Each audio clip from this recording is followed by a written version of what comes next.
Hi, I'm Lou with another episode of My Car Story. And today we're in Illinois at Supercar Saturday. And with that, I met Arnie. Arnie, what's your last name? Hetzel. Arnie Hetzel. And Arnie has a car from a television show way back in the 60s. And what's that car you have?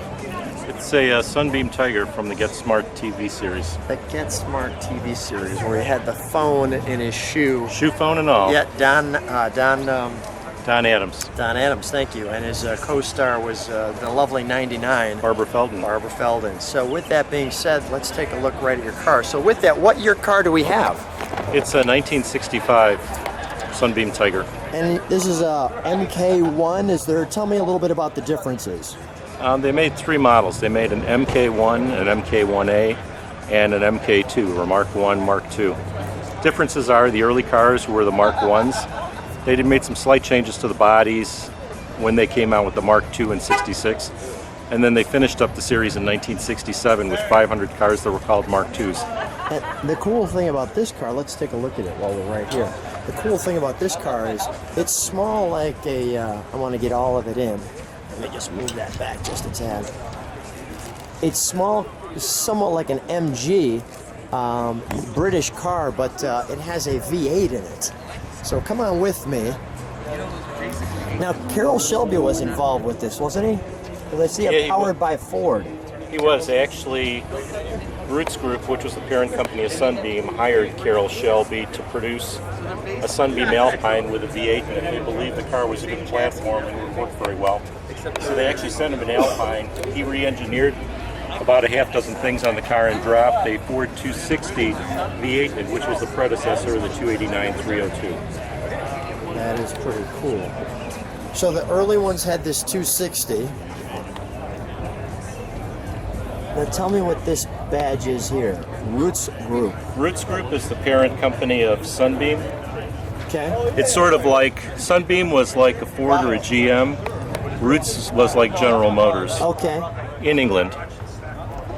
And that's where that comes from. Exactly right. Great emblem. All right, let's take a look at the back of the car. And we've got a little bit of room here for that. The Get Smart on the badge. Now, how many of these do you see at car shows? You rarely see any at all. Every once in a while you might see one, maybe two at a vintage car show that's very European oriented. But for the most part, I don't see any at all at car shows. What made you think of getting a car like this? Out of all the cars in the world, this one just kind of funny. Can we take a look at the trunk while we're right here? What made you think of getting a Sunbeam Tiger? Actually, I like small British cars and I like small European cars, but the first car I ever had was a 1968 Cougar with a 289 in it. Now, okay. I sort of missed the V8 rumble, and this car had both. It was small, fun to throw around, but it still had a V8 in it and still had V8 rumble to it. What is that for? Do you know? Oh. Okay. Looks like some kind of strap mechanism or something. Yeah, there's a leather strap underneath here. Okay. When you pull this up, that attaches to here, so it holds so it holds up. the tire. Exactly okay, right. What's in the box? Battery. Battery's in the box. Okay, great. All right, let's take a look at the front.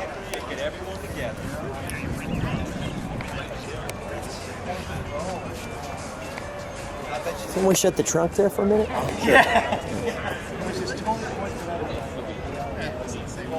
Let you take that in for a moment. People. Has definitely some cues from the early or the late 50s with this kind of 57 T-Bird almost kind of headlight lamps to it.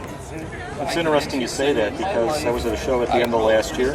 Yes. Parked next to a nicely restored baby blue 57 T-Bird. Yes. And the cars actually look very similar in a lot of ways. Yeah. Just the little smaller one. I'm just looking at getting a look at that badge. A little bit different than the one on the trunk, but really, really cool. Let's take a look under the hood, shall we? Sure. Now I noticed that your hood pull, where's your hood pull? Is it on the right? Right there. Right here? Okay. Which is very British, right? Put it on the on this hand side. And these kinds of cars, They've got friends. Oh yeah. They've got friends. And it's our And car. we got the sun just on the right position for us. I'm just noticing from a balance perspective, here's the front axle, and then there's the engine pushed nicely behind it. How does this car handle? It actually handles incredibly well. It's a fun car to drive. You can really throw it around.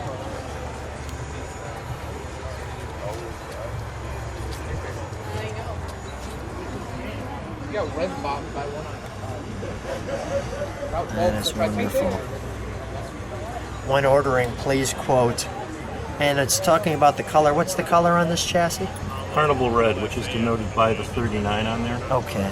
Carnival Red.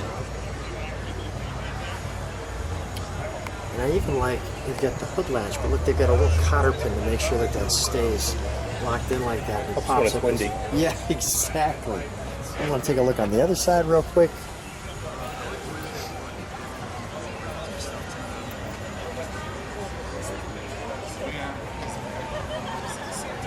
Yeah, that looks great.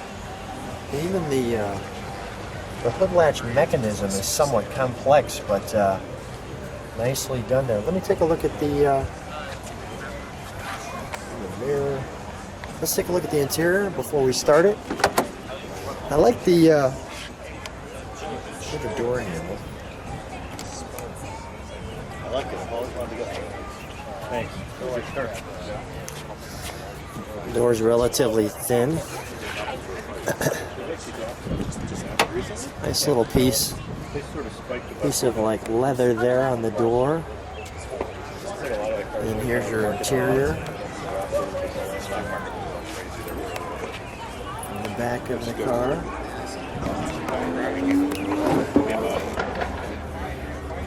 There's that logo again in the wheel. Looks like an all wood wheel. We'll take a look. The interior. Actually, I almost bought a pair. Wow. They're really cool cars. I should have bought the car when I saw it. It was quite a few years ago. I got one out of Indianapolis. Got there. Nice gauges, wood dash, original stereo, heater, little spot for the glove box. Always enjoyed the flip switches. Looks like a light there. And then we've got the 4-speed. This pulls up for reverse.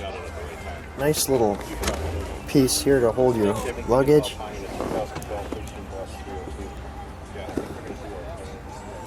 Footwork there. Arnie, can we start it up? Good question.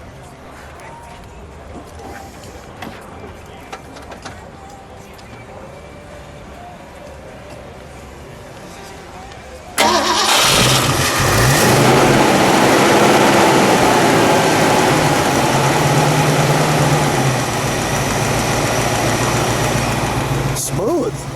It actually runs pretty smooth. Yeah, no doubt. Let me get a little exhaust from an idle. Give me just a second.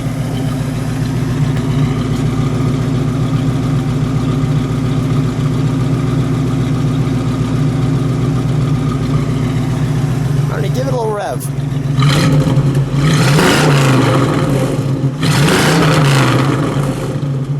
One more time.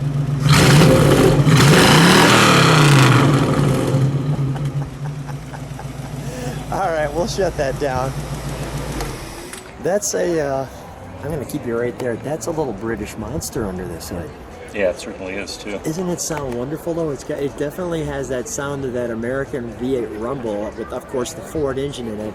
And wonderful opportunity to share this car with the people on the channel. If they like what they see, subscribe to the channel, hit the bell so you can see all the cars. Arnie, great car. What's the reaction? Let me ask you a couple of questions. What's the reaction when people see this car? Actually, the ones that are younger, small kids, generally love it because the car is so tiny. And people that are, say, past 40 that generally know the TV series like it a lot. But most of the people can't believe the car is a V8 and they're really surprised. Yeah, no, there's no doubt that it's a surprise. So, for yourself, and you picked this car up because why? I apologize. I think I asked you that earlier. Oh, I like European cars. I like smaller cars, and this was really something that was like an AC Cobra but affordable. It because it wasn't $1 million. So So wise purchase. yeah, honestly, and designed by Carroll Shelby as far as the V8 portion of it. So it's sort of like a lot of people call them baby Cobras. Baby Cobras. That's pretty common. Wonderful way to end the video with the baby Cobra. Arnie, what a treat. Thanks for being on My Car Story. Hey, appreciate it. Thank you.